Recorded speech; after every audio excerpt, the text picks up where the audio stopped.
Hello YouTube. The Elder Scrolls universe is full of fascinating creatures, from the small and cuddly to the big and terrifying. Now, today we're talking about a gigantic and terrifying creature which prowls the northern seas of Tamriel, making sailors disappear and leaving a terrible stench. I'm talking of course about the legendary Ithguleoir, the mysterious and immortal sea Leviathan of northwestern Tamriel. What is this fascinating creature? What's its story? We'll talk about it all and more after the intro.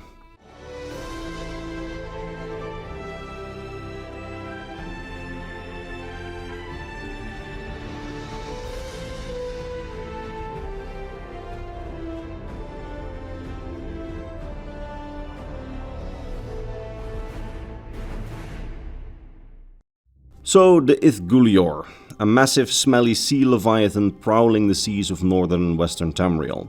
Now, observant viewers will notice that I talked about the Ithguleoir once before in my video on Tamriel sea monsters, but since then the UESP, or Unofficial Elder Scrolls pages, the unofficial gold standard of community websites, has unearthed some unused and cut content related to the creature, which adds to its story quite a bit. So, since the Ithguleoir is one of my favorite creatures from all of the lore, and considering there's now some new information on it, I figured the Ithguleoir wanted its own video now, instead of being grouped with the sea monsters. So, let's start at the beginning. Speculation and rumor in the Elder Scrolls community about a gigantic and terrifying creature that prowls the seas of northern Tamriel in the lore has been a thing ever since the Elder Scrolls Redguard days, before even the Elder Scrolls 3 Morrowind came out. You see, with the Elder Scrolls Adventures Redguard, Bethesda released this map of western Tamriel. Off the northwestern coast of High Rock is a drawing of this creature, a massive whale-like creature with two blowholes, large teeth and gigantic eyes. Now, this drawing wasn't elaborated on for years and remained a bit of a forgotten mystery of the Elder Scrolls community. That is, until 2014, when the Elder Scrolls Online gave us legends of a mysterious and massive sea monster prowling the etheric ocean near High Rock, lining up nicely with our mysterious sea monster of the past on this drawing on the map. Now, it's not a guarantee that it was this specific monster that was referenced later, but in separate instances since the Elder Scrolls Adventures Redguard, we've had legends about a massive and terrifying creature prowling these seas in different sources. So, while not a guarantee that the information in these separate sources points to one and the same creature, I think it's too much of a coincidence of these reports all taking place in the same general area and talking about a massive sea monster, for them not to relate to the same creature. So for this video I'll at least treat the separate sources as telling of one creature, the Ithguleoir. Now, in the sources that we have, the Ithguleoir is described as a legendary immortal Leviathan that haunts the etheric ocean, the sea between Tamriel and Yokuda, and specifically it seems that it's basically always in this section close to High Rock, where the Ithguleoir has made its way into local legend, even being used on pottery as decorations. It's said that it's so big that it's bigger than some small islands, with eyes bigger than the average house, with a massive oil-covered back. Legends of this creature primarily come from sailors, some of whom swear to have seen the creature, although some who see it never return, because according to the legends, the Ithguleoir can, and will, swallow ships whole, eating its wood and its sailor like a nice evening snack. It's said to primarily live in the deep waters of the ocean of High Rock's coast, where some sailors swear to see it as a massive dark shadow beneath their ships as they sail the oceans. Probably at that point praying that it isn't hungry as they see it, because otherwise their whole ship will be eaten. Now, some of the legends and reports that we have about this creature say that as it surfaces or comes to shallower waters, the sky will darken even when there aren't any clouds or the sun isn't setting. It's said to be so big that when it prowls the shallower waters around High Rock, it changes the sandbanks and coastlines of High Rock, with the changing sand being an indication of the Ithguleoir being close. And according to local legend, one can see the Ithguleoir digging traps for ships in shallow seas beneath the sands of the coasts, on nights when both moons are full and there's a lot of light. Although we aren't really sure whether or not the Ithguleoir actually digs traps and tries to make sandbank traps for ships, or if its movements are just so powerful that it unintentionally changes the sandbanks, which then makes the ships run aground. Although the legends do say that it specifically eats ships that have run aground, so perhaps it really is the case that it occasionally lays traps for its food by just making unexpected sandbanks just, beneath the sea surface. Now, just like in the ancient image from the Elder Scrolls Redguard, where this creature has blowholes, in the later lore, the creature also spouts water up like a whale. And not just that, it's said that when the Ithguleoir spouts up water, a terrifying mist is created, which covers the entire surrounding area.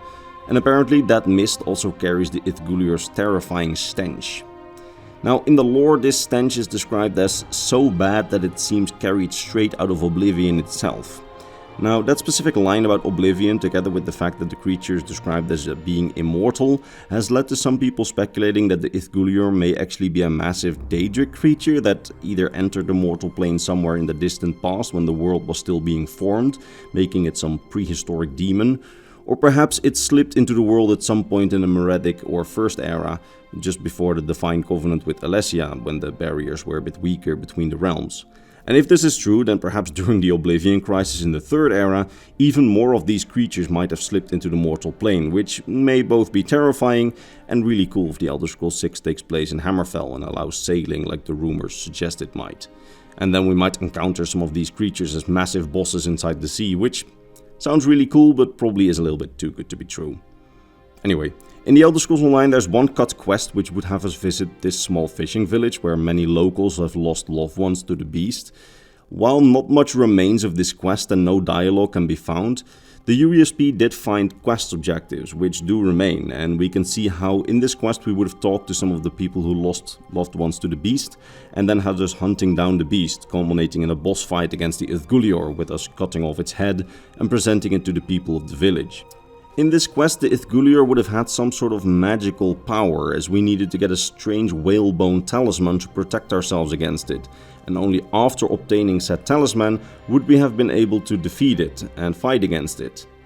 Now, if I had to guess, the quest probably got cut as a result of the creature being far too big in the legends, at least one to implement into the game, and making a model for it in-game would have either been too underwhelming if they made it smaller, or really taxing on the hardware and, you know, just edging on impossible to implement if they kept it to lore-accurate size.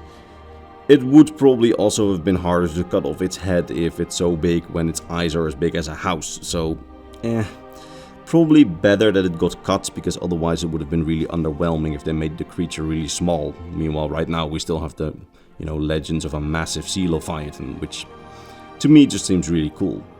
Now, in the modern game, all that's left of this quest is this guy, Jean Prowling, who was supposed to be someone who lost his wife at sea to the creature, and in the final game he still laments the loss of his wife, but any mention of the Ithguleoir in her death has been scrubbed from the game and taken out. Now that is basically all I can say about the Ithguleoir, an absolutely fascinating creature that has made its way into my top 3 favorite Elder Scrolls universe creatures ever since I discovered it a few years ago. And talking about it again has been an absolute pleasure.